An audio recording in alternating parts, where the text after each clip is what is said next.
Saya nak mengambil kesempatan ini untuk memberi komentar kepada beberapa perkara yang dibangkitkan kepada yang telah dibangkitkan oleh beberapa orang. Antara lainnya adalah Ustaz Ni Abdul Aziz, ahli Parlimen Bacok, Ustaz Rosli Abdul Jabbar daripada ahli Dewan Undangan Negeri Pahang, Cikgu Azhar, ahli Dewan Undangan Negeri kawasan Ayam Hitam Kedah, Ustaz Syed Jufri, dulu ni AJK Dewan Pemuda lah ni, jadi apa wallahu alam, seorang ustaz selebriti, berkaitan dengan usaha kempen yang dilaksanakan oleh pihak rakyat untuk menaikkan bendera putih sekiranya memerlukan kepada bantuan. Ada beberapa hujah yang mereka kemukakan, dan saya nak cuba menjawab kepada mereka dan juga untuk memberikan pencerahan kepada kita bahawasanya hujah-hujah yang mereka lontarkan itu menampakkan tentang tidak fahamnya mereka dengan fiqhul hayah, dengan fiqh kehidupan. Kita duduk dalam ketika ini, ketika yang kerajaan sendiri mengisytihar kata ini adalah zaman darurat. Kerajaan buat total lockdown, walaupun kita pun tak faham total lockdown tu benda apa. Sampai daripada semasa ke semasa mereka kata akan diperketat. Diperketatkan itu adalah dengan cara boleh berniaga sampai pukul 8, diperketatkan sehingga ke pukul 10, dan macam-macam lagi lah yang dalam keadaan yang depa sendiri menamakan suasana ini adalah suasana yang darurat.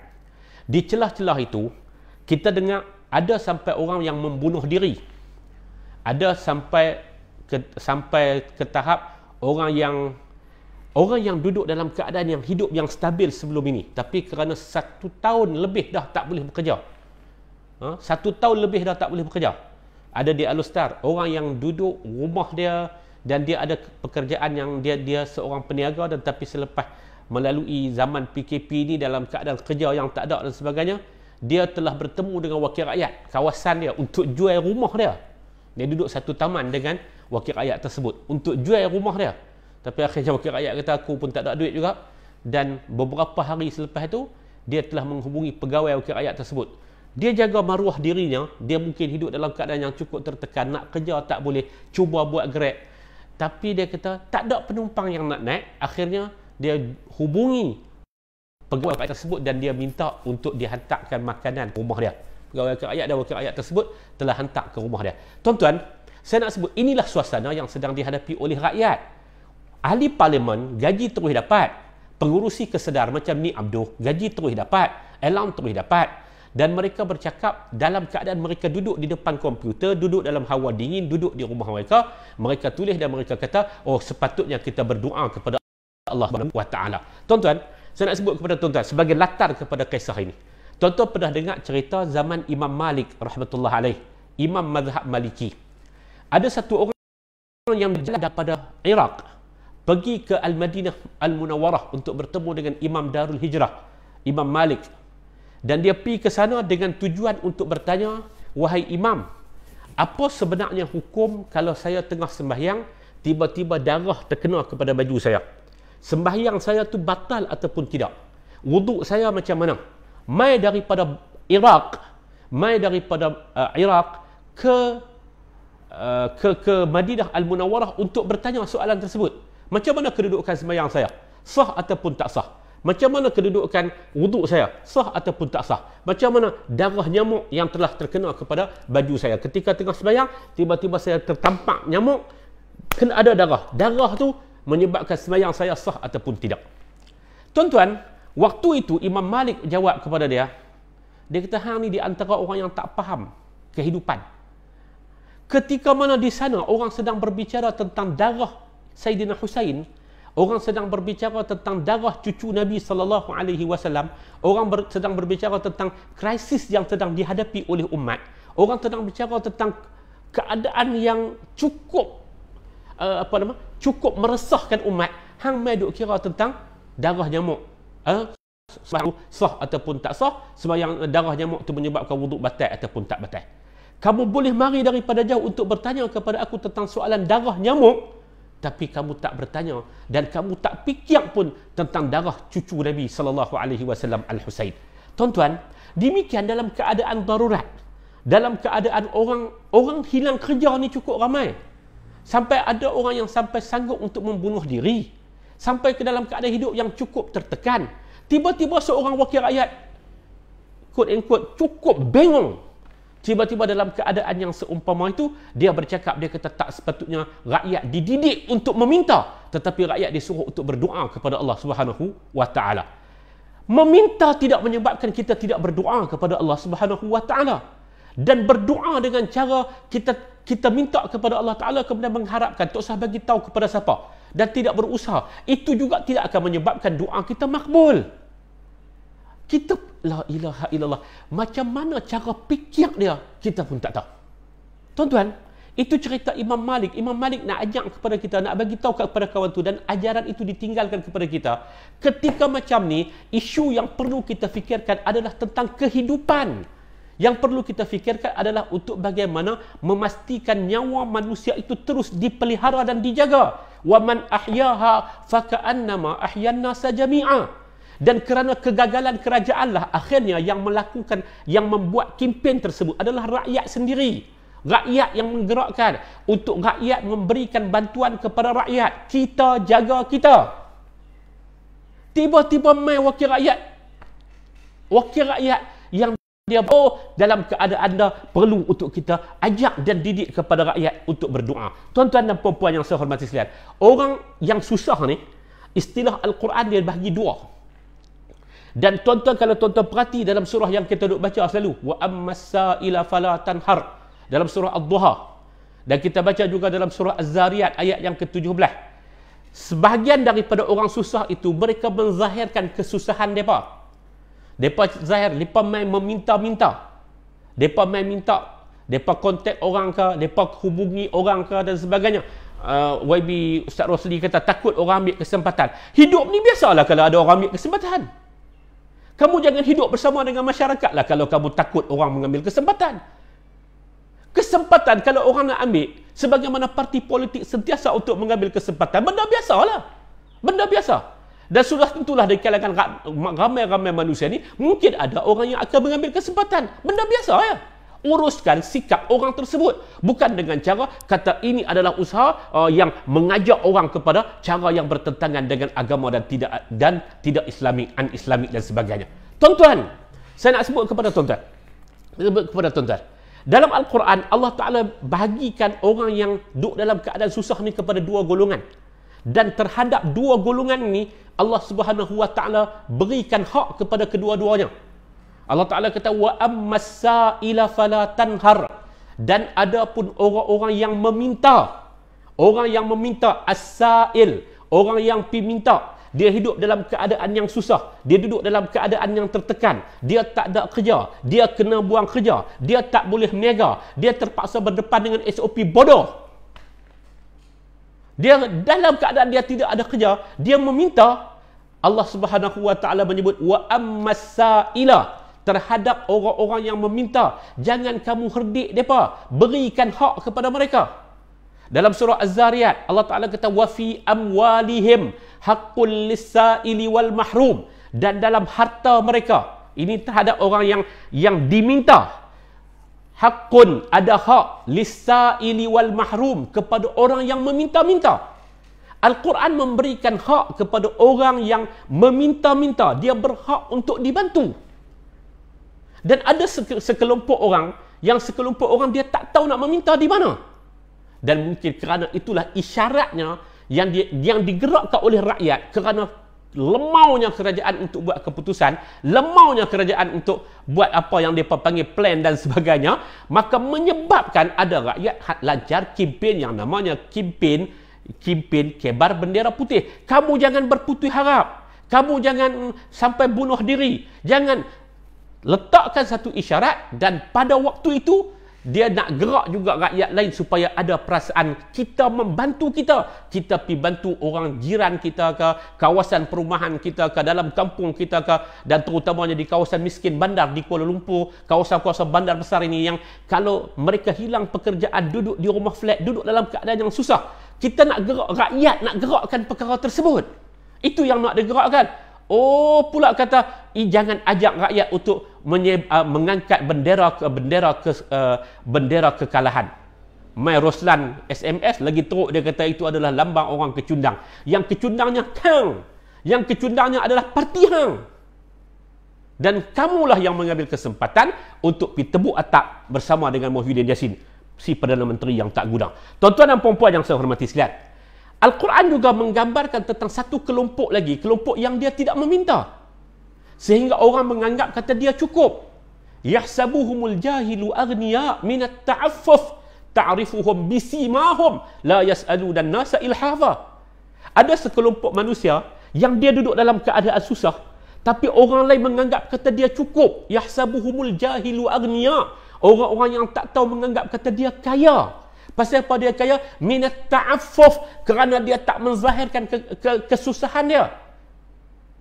Ta'rifuhum bisimahum. Sebagai orang yang beriman, kamu akan kenal mereka. Sebagai orang yang ada nurani, orang yang ada hati perut, orang yang hidup bersama dengan derita rakyat, orang tahu macam mana kedudukan dia. Ta'rifuhum bisimahum. Kamu akan kenal mereka ini daripada wajah mereka sendiri. Kita tahu sebelum ni dia ada kerja, dia dah tak kerja 3-4 bulan. Daripada mana dia nak bela anak-anak dia? Dengan kekangan yang pelbagai, dengan nak kena beli, dengan yang nak kena beli peralatan untuk PDPR, pendapatan tak ada. Kamu boleh kenal depa, ta'rifuhum bisimahum. La yas'aluna an-nasa ilhafa. Mereka tak minta kepada manusia. Mereka ini pun golongan terpuji. Mereka ini pun kamu perlu pi untuk bantu depa. Atas kata kuncinya, kamu kenal macam mana latar belakang mereka, macam mana kedudukan dalam kampung, dan macam mana pendapatan mereka. Orang yang meminta pun Al-Quran bagi tempat kepada mereka. Orang yang tidak meminta pun disuruh kita untuk kenal mereka. Macam mana mereka sebelum ini, dan ketika ini dalam keadaan yang susah ini, kedudukan mereka macam mana. Ini otak politikus agamawan yang cukup korup, yang cukup blok-lang, yang cukup belengah, yang menganggap seakan-akan semua usaha yang dilakukan oleh orang lain itu adalah usaha yang berlemuh, usaha yang tak baik, dan usaha yang lok-lak, kecuali usaha yang dilakukan oleh mereka. Tuan-tuan yang saya hormati sekalian, betul agama mengajar kepada kita untuk sentiasa berdoa, betul. Tapi tuan-tuan, doa perlu disertakan dengan usaha. Dan salah satu daripada usaha itu ialah meminta. Dia duduk dalam keadaan yang jangan sampai ke tahap dia rasa tak ada siapa nak bersama dengan dia. Ini nak hidupkan suasana macam mana seorang Muslim mesti mengambil tahu tentang Muslim yang lain. Seorang jiran mengambil tahu tentang jiran yang lain. Sama ada seagama ataupun tidak seagama. Itu yang rakyat ada kesedaran tersebut. Rakyat mungkin tak hafal ayat-ayat yang kamu hafal. Rakyat mungkin tak sempat untuk berdoa panjang macam kamu berdoa. Rakyat sekadar mengeluh, ya Allah, hari ni aku nak makan apa? Anak pinak aku nak makan apa? Itu dah doa. Dan itu juga perlu disertakan dengan usaha. Yang sebahagian daripada usaha itu ialah kalau dia tak boleh pergi tempat lain, menjadi sa'il. Sa'il itu bukan salah ni Abdul Hoy. Sa'il itu bukan salah. Duduk dalam sampai jangan candukan agama, jangan candukan rakyat dengan agama dan menjadikan agama ini sebagai benteng untuk mempertahankan kegagalan kamu dan kerajaan kamu. Tuan-tuan, saya heran sungguhlah dengan pokok agamawan ni. Kenapa perlu menyalahkan inisiatif rakyat? Rakyat nak tengok, sebab rakyat tengok hari-hari orang susah. Hasil daripada polisi bodoh yang dilakukan oleh kerajaan kamu. Bahkan dia bermula daripada pengkhianatan syariatan yang dibuat oleh tok guru kamu bersama dengan Azmin Ali dengan Muhyiddin. Jadi tuan-tuan yang saya hormati sekalian, ya betul usaha, tapi usaha betul doa, tapi doa itu jangan sampai menyebabkan kita salah faham kepada konsep doa itu sendiri. Para ulama kita sebut tawakal tu makna dia apa? Tawakal tu makna dia adalah kita perlu berikhtiar. Sebahagian daripada ikhtiar itu, kalau sampai kepada tahapnya, perlu untuk meminta. Perlu untuk meminta. Dan memberikan kesedaran kepada orang lain. Membantu kepada orang lain. Itu yang disebut kata, Muslim ni dia sentiasa ta'awun. Dia sentiasa bekerjasama. Ada hari yang kita membantu orang, ada hari orang membantu kita. Itu sebahagian daripada konsep memohon permintaan, memohon pertolongan. Tawakal yang sebenar dia apa? Tawakal yang sebenarnya para ulama kata, antara ada Syekh Ratib Nabulusi, dia kata apa?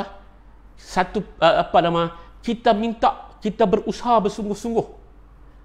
Itu makna tawakal. Kita berusaha bersungguh-sungguh, termasuk minta kepada orang dan sebagainya, minta bantuan orang, minta pertolongan orang. Dan orang pula membantu sungguh-sungguh, kemudian kita serah kepada Allah Subhanahu wa ta'ala. Bukan dengan makna kita minta sepenuhnya kepada Allah dengan kita tidak berusaha, orang tahulah. Tuan-tuan, doa dan usaha termasuk dalam meminta ini sebenarnya sebahagian daripada kaedah yang diajak oleh agama. Agama mengajak kita dengan cara itu. Dan kepada kita yang senang-senang, kalau senang sikit, lebih sikit daripada orang, ini masanya untuk kita kenal orang. Ta'rifuhum bisimahum. Kamu kenal kesusahan mereka dengan wajah mereka. Wajah mereka itu mungkin mereka malu untuk meminta. Mungkin mereka tak tahu nak pergi minta tang mana. Mereka naik bendera putih. Dan selepas itu mereka turunkan. Selepas mereka dibantu. Ada yang orang nak ambil kesempatan. Kesempatan biasa dalam hidup ni. Atas nama agama pun berapa ramai berpuluh orang yang mengambil kesempatan di atas nama agama. Berlonggok orang mengambil kesempatan di atas nama agama. Kesempatan atas nama kehidupan ini, dia sebahagian daripada putaran kehidupan manusia. Memang akan sentiasa ada orang yang ambil kesempatan. Termasuklah kesempatan memperbodohkan orang, sebagaimana yang dilakukan oleh kamu, menggunakan agama, menjadikan agama ini sebagai perisai untuk menutup tentang kesilapan dan kesalahan kamu dalam perancangan kamu yang tidak mengutamakan kesejahteraan rakyat. Allahu Akbar. Jadi tuan-tuan, saya nak sebut kepada tuan-tuan, hak ni yang mungkin saya nak tutup dengan benda yang seumpama ni. Saya nak tutup dengan sepotong hadis Nabi sallallahu alaihi wasallam. Nabi pernah sebut kepada para sahabat, ya ayyuhan nas, inna minkum munaffirin. Wahai sekalian manusia, sesungguhnya di kalangan kamu ada orang-orang yang menyebabkan manusia lari daripada agama. Inna minkum munaffirin. Di kalangan kamu akan ada orang yang menyebabkan orang lain lari daripada agama. Orang lain daripada agama. Bila berbicara tentang ada statistik orang bunuh diri makin meningkat dan sebagainya, dia cakap bunuh diri adalah lambang orang yang tidak ada jiwa agama. Orang yang tidak, ya betul, persoalan dia dengan Tuhan satu persoalan, tapi persoalan dia suasana dan keadaan yang menekan dan mengikat dia, sehingga dia buat keputusan yang seumpama itu. Tuan-tuan, tak tertekankah kita dikurung 2 bulan tak boleh buat kerja apa? Kita disebut supaya patuh. Bila kes makin meningkat, dikatakan rakyat tidak patuh kepada segala SOP yang dikeluarkan oleh kementerian, tapi dalam masa yang sama timbalan speaker Dewan Rakyat boleh pergi makan bersama-sama dengan Menteri KPKT, boleh pergi makan derian di Batu Pahat. Tak jaga hati, tak ada langsungkah perasaan terhadap orang-orang miskin ini, orang-orang yang susah ini, orang yang dimiskinkan oleh suasana ini? Bukan masalah kita tak terima takdir, tidak. Tapi nak sebut, inilah dia punca kepada rakyat makin tertekan dengan tindakan macam Datuk Mustafa Muhammad yang dia boleh pergi makan di kedai makan. Tindakan yang dilakukan oleh timbalan speaker Parlimen Rashid Hasnun, dia boleh pergi makan beramai-ramai. Bila salah, bila kes meningkat, bila tak boleh benda, rakyat tidak ikut segala SOP. Yang pok-pok kayangan haram jadah ni, mereka boleh pergi makan merata tempat. Lepas tu, jangan ajak rakyat untuk angkat bendera kekalahan. Ajarlah rakyat untuk mengangkat bendera optimis, untuk terus berdoa kepada Allah Subhanahu wa taala. Hampa memang pencandu manusia dengan agama. Tuan-tuan, Nabi SAW sebut, inna minkum munaffirin. Di kalangan kamu ada orang yang menyebabkan orang lain lari daripada agama. Ini antara dia. Bila orang buat sekian inisiatif untuk membantu sesama manusia, sesama insan yang sama-sama nak rasai kesalahan ini, doa kepada Allah. Jangan ajak orang untuk mengangkat bendera kekalahan. Kamu cukup kurang ajar dengan agama. Inna minkum munaffirin. Ustaz Rosli, Ustaz Said dan sebagainya, kamu menyebabkan orang lari daripada agama. Hadis ni tuan-tuan berkaitan dengan Nabi SAW sebut tentang seorang yang menjadi imam. Bila dia jadi imam, dia baca panjang. Nabi kata, inilah antara wajah orang yang menyebabkan orang lari daripada agama.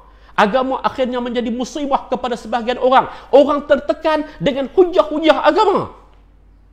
Agama perlu datang dengan wajahnya yang penuh dengan rahmah. Perdana Menteri kemarin mulakan ucapan dia kemarin ini dengan menggunakan ayat suci Al-Quran ayat 110, ayat 10 surah Al-Kahfi. Wahayyi lana Rabbana hab lana min ladunka rahmah wahayyi lana min amrina rasyada. Betul. Menggunakan ayat tersebut betul. Ayat tersebut yang mengajar kepada kita pemimpin, orang politik, agamawan perlu menyebarkan dan menampakkan wajah kerahmatan dalam agama, dan tindakannya itu adalah tindakan yang berasaskan kepada petunjuk. Allahu Akbar. Tuan-tuan, ini di antara musibah kepada kita akhir zaman. Dan saya konteks yang saya nak buat dalam masa dah hampir 20 minit ni, saya nak ajak kepada tuan-tuan untuk kita perangi pemikiran lotlak golongan ini. Golongan yang menjadikan agama sebagai pembalut kepada tindakan bodoh mereka.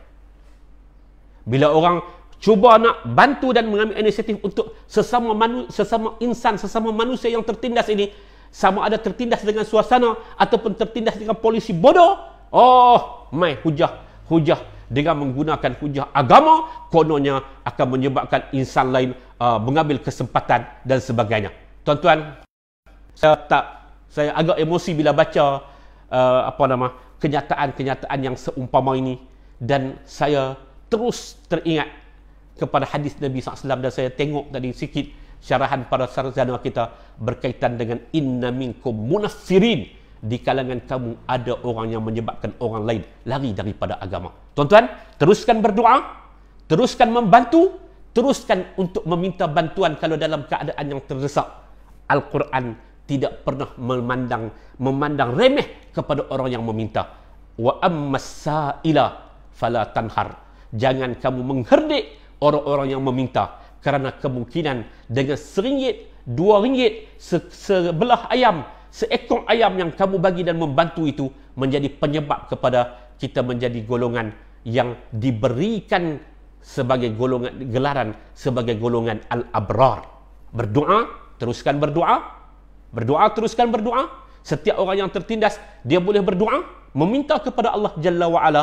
Tetapi dalam masa yang sama, jangan berputus harap daripada rahmat Allah. Sebahagian daripada rahmat dan kasih sayang Allah itu diletakkan dalam hati masyarakat dan insan yang ada di sekitar kita. Mungkin bila kita menampakkan isyarat-isyarat tersebut dengan mengangkat bendera putih dan sebagainya, maka pada waktu itu ada sebahagian daripada rahmat yang dimasukkan kepada manusia ini. Manusia itu akan berasa untuk pergi bertindak segera untuk memberikan sekelumit kehidupan kepada kita, dan dia menjadi asbab. Al-Quran menyatakan waman ahyaha faka'annama ahyanna sajami'a. Siapa yang menjadi penyebab kepada insan lain hidup, maka dia telah menghidupkan seluruh manusia dan kemanusiaan tersebut. Mudah-mudahan ada manfaatnya. Jauhkan diri daripada kelompok pencandu agama dan penunggang agama. Katakan tidak kepada orang yang menjadikan agama ini sebagai musibah dalam hidup kita. Agama itu adalah agama yang penuh dengan rahmah. Mudah-mudahan ada manfaat.